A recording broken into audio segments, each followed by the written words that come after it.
Well, now with the Blackwell family, RTX 5070, 4090 performance at $549.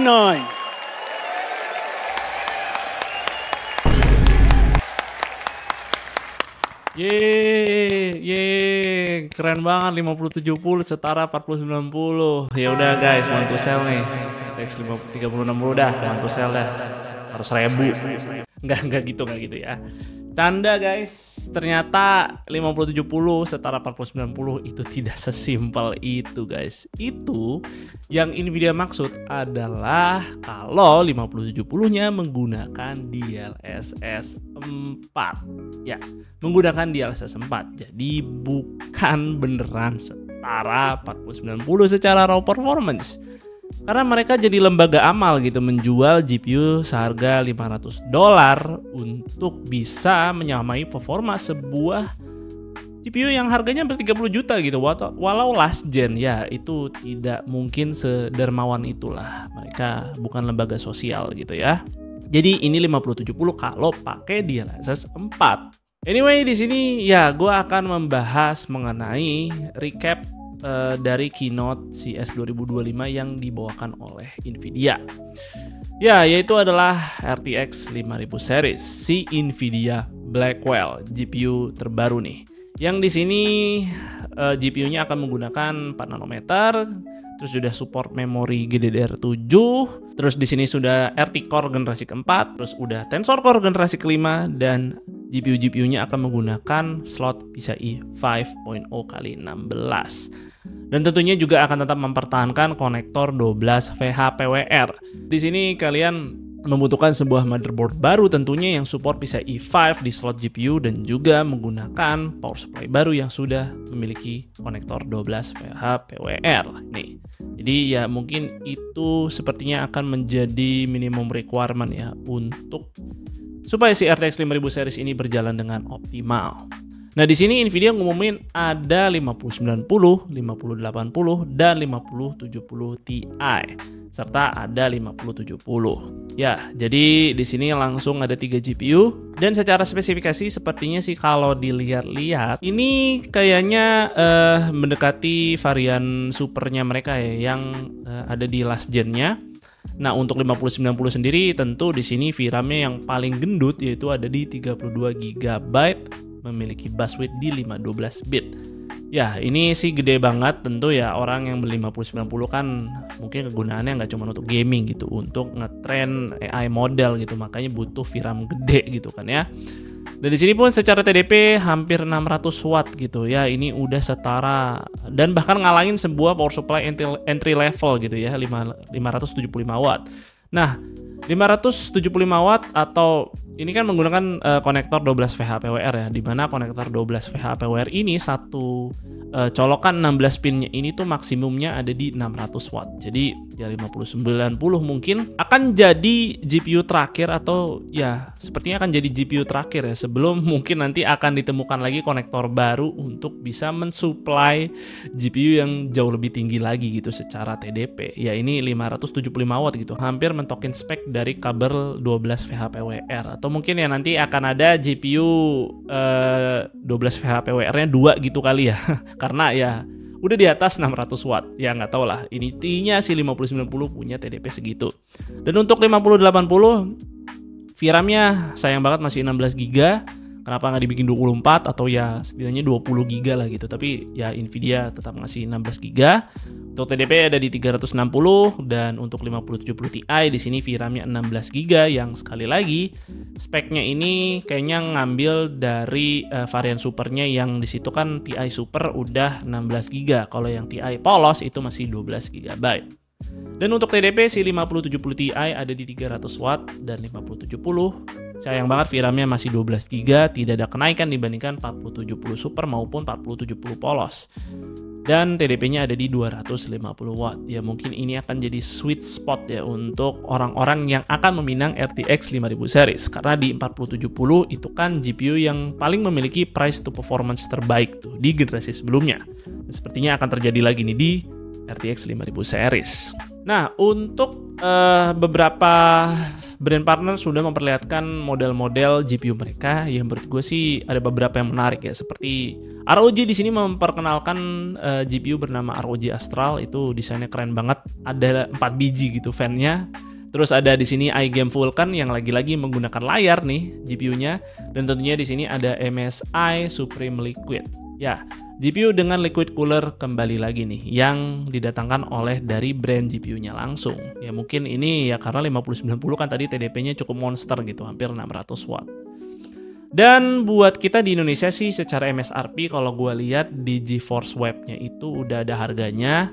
Dan ya memang harganya tidak 1:1 sih dengan MSRP yang di-reveal Nvidia saat CES ya, karena kan di Indonesia ada pajak dan juga ini kan harga dari distributor dan ya harga kirim juga karena ini kan barang impor. Jadi ya seperti inilah harganya. Dan ketersediaannya sih kalau yang dari CES-nya dibilang si 5090 dan 5080 akan datang lebih dulu di tanggal 30 Januari 2025. Dan untuk 5070 Ti dan 5070-nya menyusul di bulan Maret 2025. Tapi kita nggak tahu nih di Indonesia apakah sama hari H langsung kebagian juga GPU-nya di marketplace atau nunggu dulu beberapa bulan atau beberapa minggu baru kita bisa megang gitu barangnya ya. Ini kan kita impor jadi ya tentu akan ada delay lah beberapa waktu untuk bisa sampai ke tangan user Indonesia.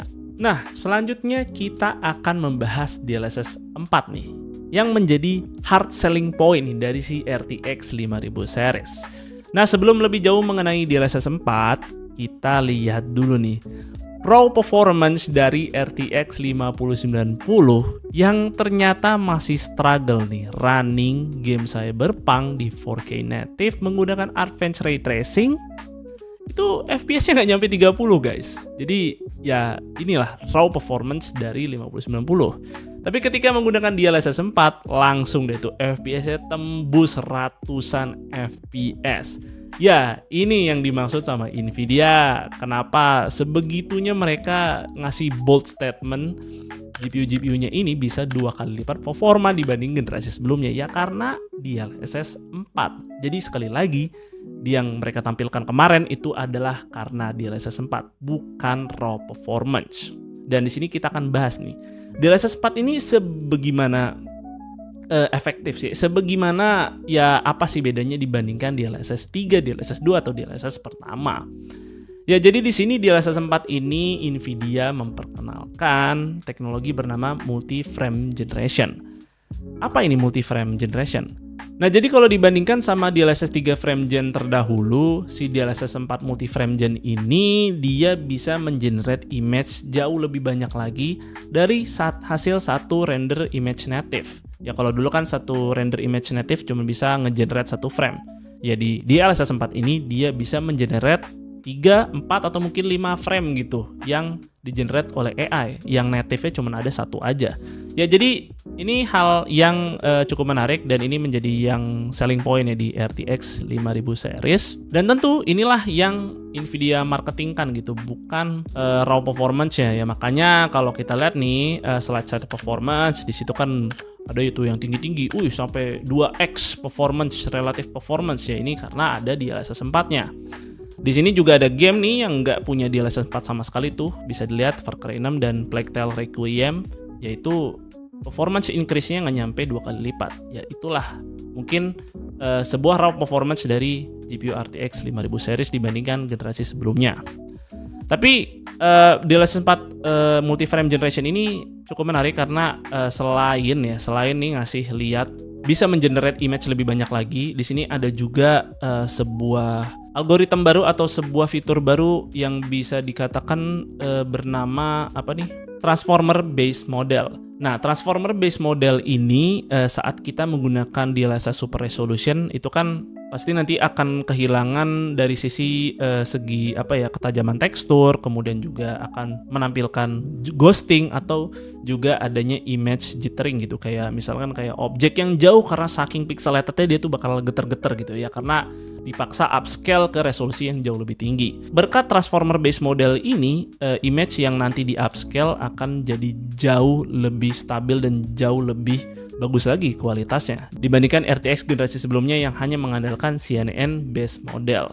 Ya tentu ini akan hanya tampil eksklusif ya di RTX 5000 series, dan kalau ini ditandem sama tadi DLSS 4 multi-frame generation, di GPU ini kita mungkin akan sulit sekali membedakan ya generated image by AI dibandingkan native rendering. Jadi ya walau kita suka nggak suka 200 fps yaitu bohongan gitu, frame bohongan ya, tapi kalau semakin susah bedain juga, ya kenapa nggak jadi kita tertarik untuk pakai juga gitu ya. Apalagi kan ini kan opsi yang masih kita bisa pilih ya antara on dan off gitu, nggak harus force enable gitu kan. Ya inilah mungkin sekarang cara Nvidia menjual GPU baru mereka, karena ya untuk mengejar performance kan sepertinya sudah ditinggalkan ya sejak eranya GTX 10 series Pascal gitu. Sekarang ya fokusnya sudah di AI. Makanya waktu di CES kemarin kan yang mereka tampilin tuh sebagai performance metricnya adalah TOPS gitu, bukan lagi teraflop gitu kan. Jadi ya inilah yang kita nikmatin dari produk GPU barunya.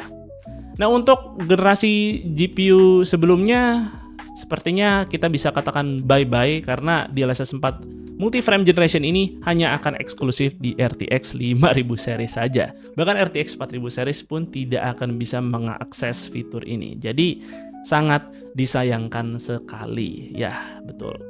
Tapi katanya sih di sini RTX 4000 series akan tetap mendapatkan update nih untuk DLSS 3-nya, di mana akan ada enhanced single frame generation. Jadi ya DLSS 3 frame gen-nya untuk RTX 4000 bakal memiliki increase ya secara performa, dan juga akan mengurangi memory usage gitu ya. Jadi cukup menarik. Tapi untuk 3000 series nih dan 2000 series ya gue sebagai 3060 sayang banget udah tidak bisa lagi keep up dengan teknologi GPU baru ini. Ya mungkin sudah saatnya di tahun 2025 ini gue upgrade GPU kali ya.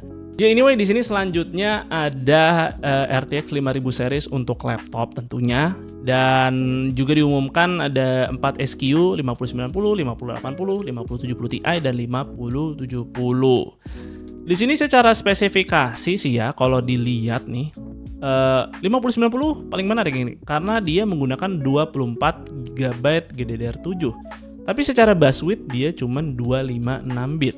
Secara kelipatan 256 bit itu kan kalau nggak 8, 16 ya paling mentok 32. Loh, kok 24 GB?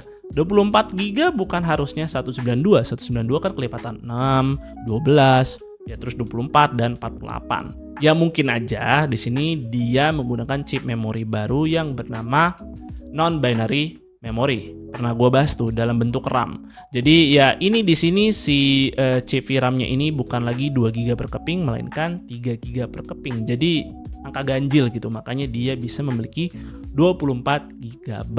Dan untuk 5070 di sini menarik banget. Kalian bisa lihat spesifikasinya ya, walau sungguh mengecewakan sih VRAM-nya cuma 8 GB aja, jadi nggak ada bedanya sama 4070 mobile. Tapi di sini kalau kita lihat nih, spek ini mungkin akan menjadi cikal bakal untuk 5060 dan 5060 Ti yang nanti mungkin masih akan disimpan ya sama Nvidia. Karena di sini nggak di-mention sama sekali tuh 5060 dan 5060 Ti. Ya kayaknya sih ini chipnya akan mirip-mirip dipakai nanti untuk varian desktopnya. Ya setidaknya sih ini mungkin jadi bocoran spek nih buat 5060 atau 5060 Ti. Ya itu asumsi gue pribadi aja sih. Dan untuk GPU ini akan hadir di bulan Maret, atau ya nanti laptop-laptop yang pakai GPU ini hadir di bulan Maret 2025. Dan ada satu brand model atau satu brand partner yang mengeluarkan produk cukup menarik menggunakan chip RTX Mobile ini, yaitu adalah ROG XG Mobile. Nah ini dia mengeluarkan GPU eksternal menggunakan chip RTX 5000 Mobile, yaitu 5090 dan 5070 Ti. Nah, XG Mobile generasi sebelumnya itu kan dia perlu konektor khusus ya supaya bisa disambungkan ke perangkat-perangkat ROG dan juga Asus. Nah, tapi sekarang di sini dia udah transisi ke konektor Thunderbolt 5. Jadi mungkin aja produk ini, si GPU eksternal dari ROG ini bisa nanti dipasangkan ke produk-produk non ROG dan juga Asus. Jadi ya Cukup menarik sih kalau misalkan ini dipasangkan ke handheld kesayangan kalian, ya kayak sekarang kan lagi booming ya handheld. Anyway sih, ini aja ya pengumuman mengenai RTX 5000 series. Ya sekali lagi kita jangan terlalu kemakan lah sama bahasa marketing dari suatu produk ya kayak 5070 lah, setara 4090 gitu ya, itu nggak mungkin. Tentu di situ ada syarat dan ketentuan berlaku lah ya. Dan ya seperti inilah cara sekarang Nvidia memarketingkan GPU-GPU baru mereka, karena ya secara resmi memang mereka sudah tidak ada pesaing lagi sejak RTX series itu diluncurkan. Ya kita lihat bagaimana Radeon yang sebegitu malu-malunya untuk mengumumkan Radeon 9000 series, dan ya mereka juga ngasih statement tidak akan bersaing di segmen flagship. Jadi ya caranya Nvidia untuk memperlihatkan bagaimana GPU mereka kenceng ya adalah disandingkan dengan generasi sebelumnya. Jadi ya lawannya Nvidia ya adalah Nvidia itu sendiri. Ya untuk itulah kenapa kata-kata 5070 setara performa RTX 4090 walau pakai DLSS 4 ya itu akan jadi jauh lebih menarik untuk mayoritas user ya, karena kalau mau dibandingin sama Radeon ya Radeonnya aja nggak ngasih info apa-apa gitu. Jadi ya gimana cara bisa si 5000 series ini bikin menarik gitu kalau dibandingkan sama Radeon. Ya anyway, itulah Nvidia sekarang udah jadi single domination. Ya kita harus sudah bisa akui kalau ya pekerjaan apapun yang ada di PC, bahkan cuma ngegame doang, udah pasti pakai GPU Nvidia RTX. Dan ya data nggak bisa bohong sih, di Steam Hardware Survey aja sampai sekarang kan 4060 dan 3060 ya yang paling populer. Ya seperti inilah sekarang pasar GPU, semoga sih harganya nggak digoreng aja ya, karena ya mungkin ini nggak ada opsi alternatif ya gitu kan, karena ya kita nggak tahu nih Radeon akan bisakah menyamai 5070 atau ya mungkin nggak sama sekali gitu kan, karena nggak ada info sama sekali tuh dari AMD-nya. Dan silakan nabung ya, karena gue di sini sepertinya sudah mulai melihat teknologi-teknologi GPU baru sudah mulai tidak bisa dicicipi nih sama si 3060 gua ya. Memang mungkin harus nabung upgrade, tapi tadi di opening gue nggak jadi jualan ya guys, ini masih gue pakai. Nanti kalau gue jual gue nggak ada VGA gitu, nggak guys, itu bercanda doang. Ya anyway, untuk video mengenai recap CES Nvidia 2025 seperti ini, silakan kalian berkomentar di bawah. Ayo kita berdiskusi juga kalau ada yang ingin ditanyakan. Dan segitu dulu aja untuk videonya kali ini. Semoga video ini bermanfaat buat kalian. Jika kalian berkenan, like dan share video ini, dan jangan lupa subscribe channel Suka IT jika kalian nggak mau ketinggalan kontennya. Dan jangan lupa juga follow Suka IT di Instagram dengan nama @suka_it. Gue Fadil dari Suka IT, pamit undur diri. See you on the next video.